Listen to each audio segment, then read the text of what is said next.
All right, in today's video, we are going to talk about new homeowner basics and responsibilities. You buy that shiny new house, how do you take care of it? Well, if that question has been keeping you up at night, you are in the right spot. Join me as we delve into the roles and responsibilities of homeownership. Let's go.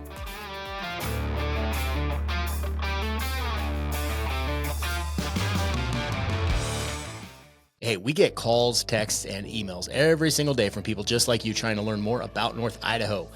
Hit that subscribe button, tap the notifications bell so you can stay up to date on all of our latest content. And we put out a lot of content. Thank you guys for joining. And remember, if you're looking to move right now or 12 months from now, give us a call, text, or email. We would love to help you make that smooth move right here to North Idaho. All right, first up today, let's talk about CCRs and HOAs. These come up a lot here in North Idaho. There are quite a few neighborhoods here that have CCRs and HOAs. What the heck are they? Well, HOA stands for Homeowners Association. They can be good and they can be bad. If you're coming from other states, sometimes people get nervous about HOAs because they can be very restrictive and they can be very expensive. Well, North Idaho is wonderful for many things, and one of those happens to be the HOAs and CCRs. HOAs here in general tend to be much cheaper than elsewhere. Average $200 to $300 a year for that HOA. And they'll cover things like common area maintenance. That's maintenance of like green spaces within the neighborhood.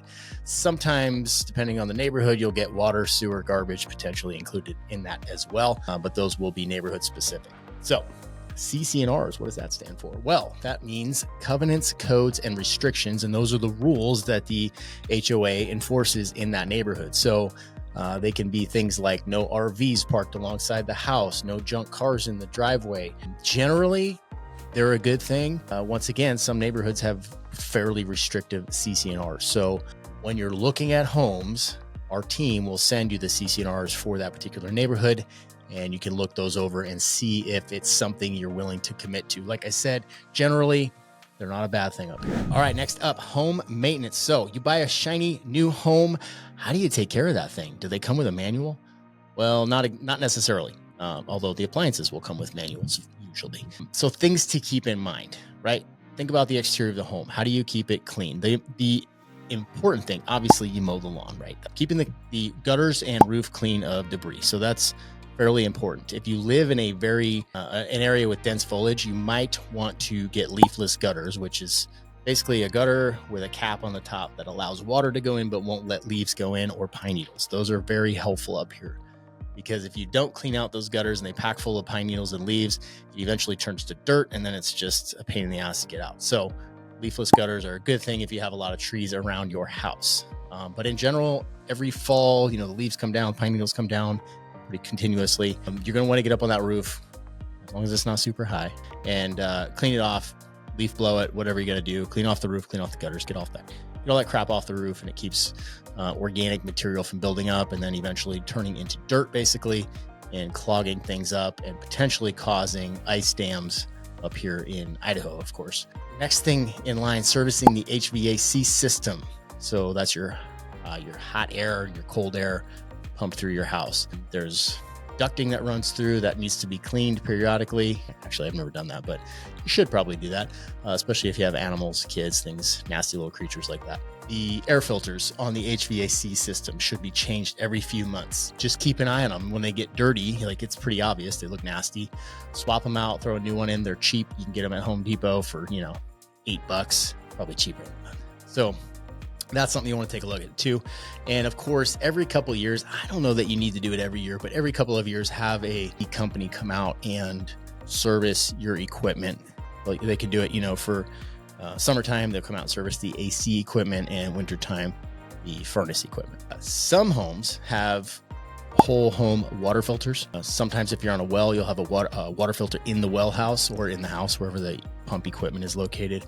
And that just catches sediment, things like that. Those are super easy to change by yourself. You do those like every 6 months and keeps the sediment out of the water. Sometimes you have more complicated water filtration systems that might require a professional to come out and maintain that probably on a yearly basis. Here's another big one, sprinkler systems in your yard and blowing them out in the fall. So if you come from a warm area, you might not realize that the sprinkler systems here, which you do need to keep the grass green, In the fall, you need to blow them out. So you hook them to a compressor, blow air through the lines, pushes all the water out of them, and then they won't freeze in the wintertime. If they freeze, the pipes will crack, sprinkler heads will crack, things like that. So that is a necessary maintenance item that you definitely need to do up here. You can totally do it yourself if you have a compressor. I use a pancake compressor on mine, and just blow them out zone by zone, not a big deal. Or you can hire a company to come out and do it if you're not the handy type. Also in the spring, you'll need to turn that sprinkler system back on. So you need to charge the lines up, and then, usually something will be broken. That's the joys of home ownership. So you'll need to go potentially repair a sprinkler head or something like that. It's really easy to do. Find a YouTube video, you can figure it out. Also necessary to address any minor issues before they become major issues. So if you're having problems with something like a hose bib is leaking or sprinklers are leaking, it's always best to address that sooner than later. You let these problems kind of linger on, and then they tend to become bigger problems, especially when you're dealing with homes. All right, let's talk about budgeting for costs. So if you're on a tight budget, it's important to kind of prepare for some of these costs early on and keep that in your monthly budget so you know.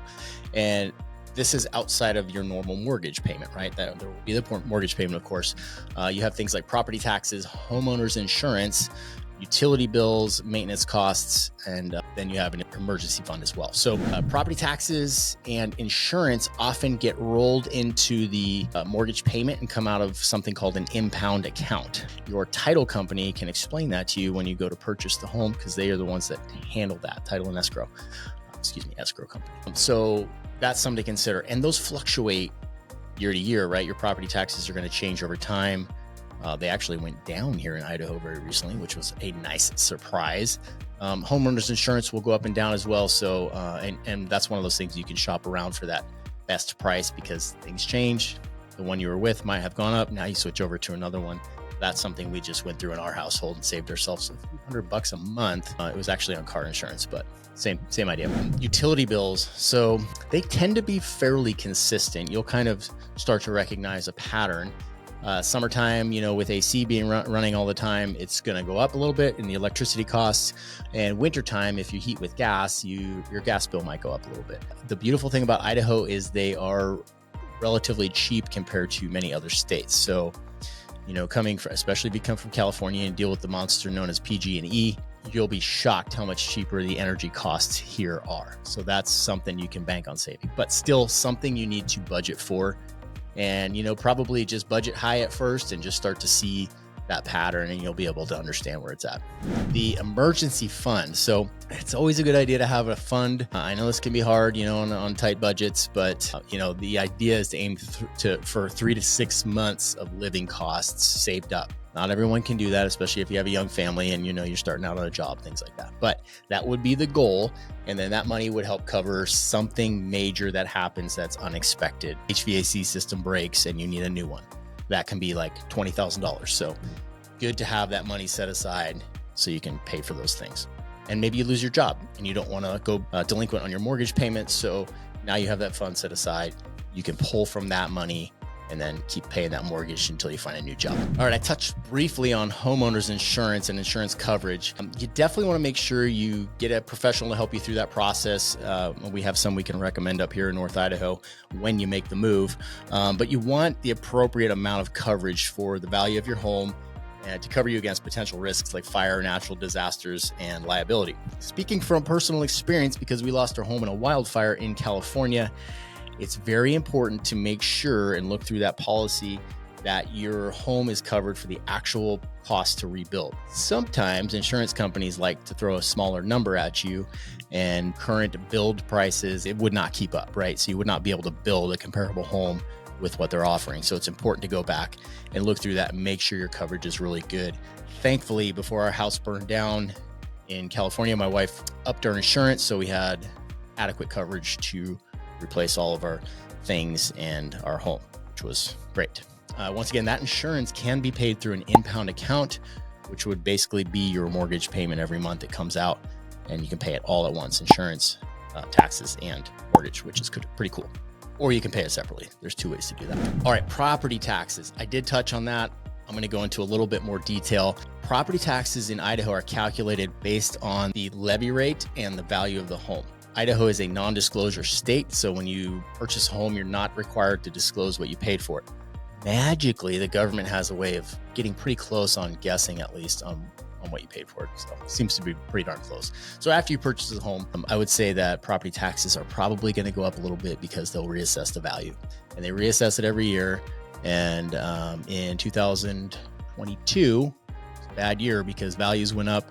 Our home value went up by like a third, according to the assessor, and our taxes went up accordingly. Thankfully, they have come back down as prices have plateaued a bit here in North Idaho. So that levy rate, that is, I'm not sure how they calculate that. Pretty sure they throw darts at a map and just guess. So there is an interactive map, and if you're ever curious, I can send that to you.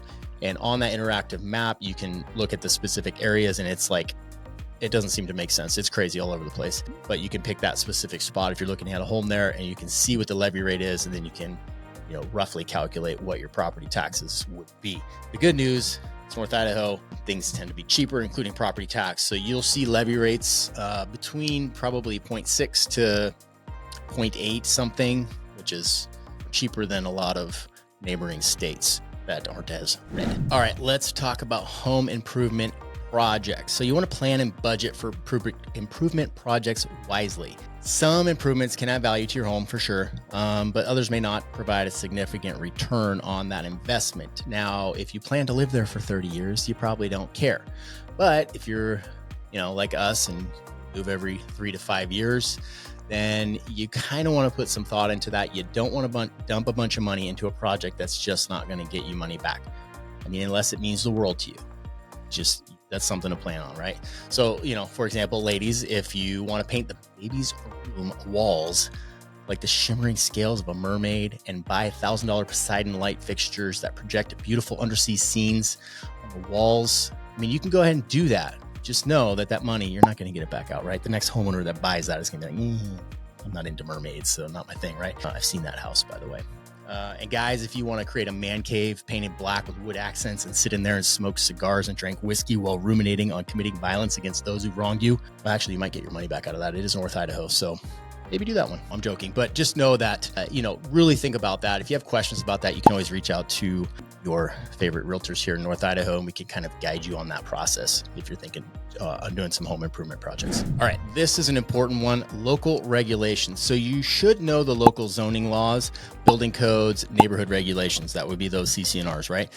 Because if you go to do a project and say you encroach on the lot line, so you put a garage that's too close to the lot line and you didn't use the appropriate setbacks, you're going to be in big trouble, and the county or city might make you tear that down. So that is super important. You want to do your research on those things, right? That can affect your ability to make changes to your own property. It sucks. You want to be able to do whatever you want, but those laws are there to kind of protect your neighbors as well, so you don't do something crazy. The big one would be setbacks from property lines, and they vary city to city, county to county, right? So it's important to find out what they are, and that's something you can find out when you're in the home buying process, like during that home inspection phase, right? That would be the time to figure that out. Fence height is another big one. So if you're in a neighborhood and you have CCRs, there will be limits to the height of the fences that you can put up in your backyard and in your front yard, and they are often different. The front yard would be so traffic can see around corners, things like that.